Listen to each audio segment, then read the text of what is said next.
Everyone, Namaste. I hope we all of us are doing well. है यो video specifically MA economics second semester विद्यार्थीको लागि oriented exam oriented video हो।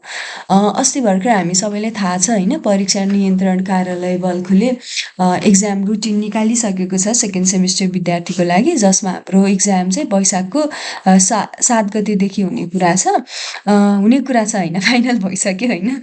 Okay, वैशाखको 7 गते चाहिँ micro economics हुन्छ, अनि त्यसपछि 9 गते चाहिँ म्याक्रो छ होइन, अनि स्ट्याटमा चाहिँ हजुरको 11 गते छ, अनि डेभलपमेन्ट इकोनोमिक्स चाहिँ 13 गते छ। र अब हजुरहरूले कस्तो पढ्दै हुनुहुन्छ होइन, कोही कसैले अहिलेसम्म पनि स्टार्ट गर्नुभएको छैन भने अब पनि गर्ने समय छ है। किन भन्दा अब हेर्ने हो भने हामीसँग टेन्टेटिभली 28 दिन छ। अब राम्रोसँग पढ्ने भने 28 days is more than enough है। 28 डेजमा हामीले धेरै कुराहरू कभर गरेर हामी मजाले पास हुन सक्छौँ।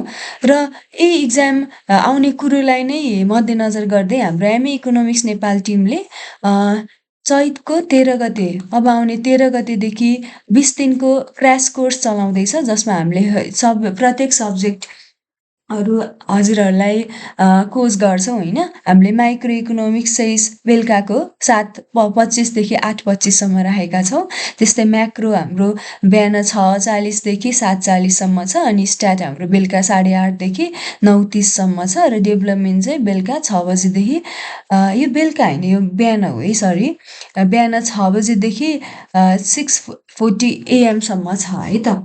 ओके, अनि अब यो 20 दिनको क्लासमा हामीले हजुरहरूलाई के गराउँछौँ भन्दा, फर्स्टमा त हामीले सिलेबस कभर गर्छौँ होइन। एक्जाम ओरिएन्टेड भएर नै सिलेबस कभर गर्छौँ, एक्जाममा आउने कुराहरू हजुरहरूलाई पढाउँछौँ।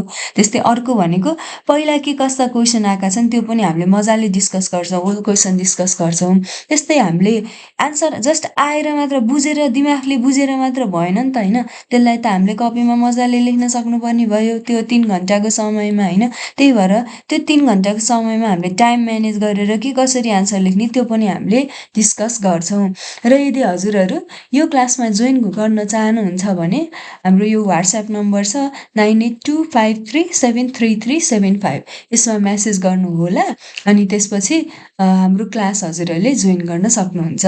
त्यस्तै हाम्रो पब्लिक ग्रुप पनि छ होइन, एमए इकोनोमिक्स नेपाल भन्ने। केही कुरा हजुरहरूलाई क्युरियोसिटी लाग्यो अथवा केही एन्सरहरू हजुरलाई कन्फ्युजन भयो भने त्यसमा पनि हजुरले क्वेसन सोध्न सक्नुहुन्छ, त्यसको ढिलो चाँडो हजुरहरूले रेस्पोन्स आउँछ होइन।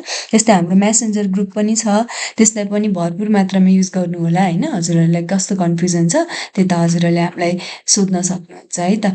Okay, all the best.